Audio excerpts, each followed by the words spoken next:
This is Dr. Harsh Bharadwaj.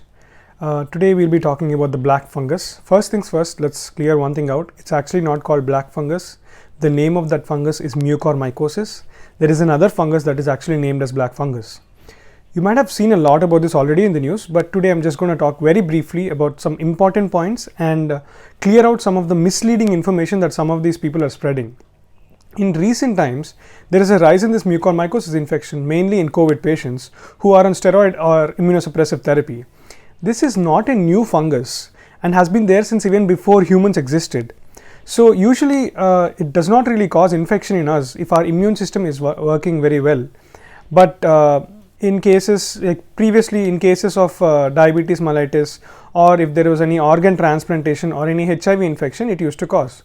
But now during this pandemic, two things are causing its rise. One is COVID, leading to some immune dysfunction, and also the usage of steroids in these COVID patients.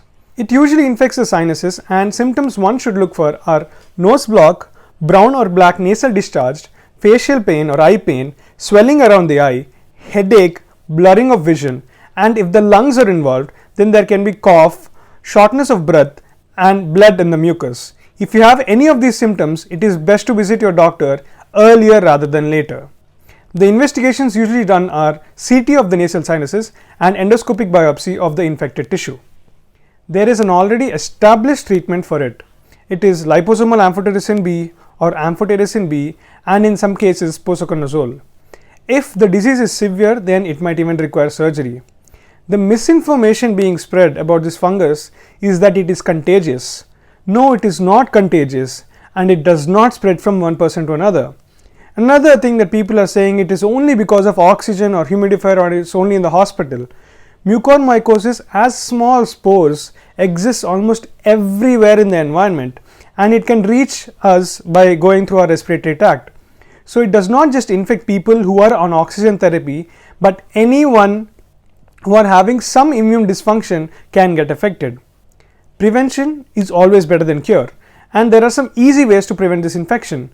Mainly it is by getting the good control of sugars and also only using steroids when a doctor prescribes this, and also as advised by the doctor. Everyone should wear a mask as it reduces the exposure to the spores of mucormycosis, and humidifiers and oxygen cylinders should be cleaned regularly. If treatment is started in the initial stage of the disease, there is a very good chance of recovery. So the main thing to be done is to visit your doctor as soon as you feel any of the symptoms, so that treatment can be started and we can win over this mucormycosis. If you found this video helpful, please do share it among others, especially ones recovering from COVID, as it can really help them. Thank you, and let's keep spreading knowledge.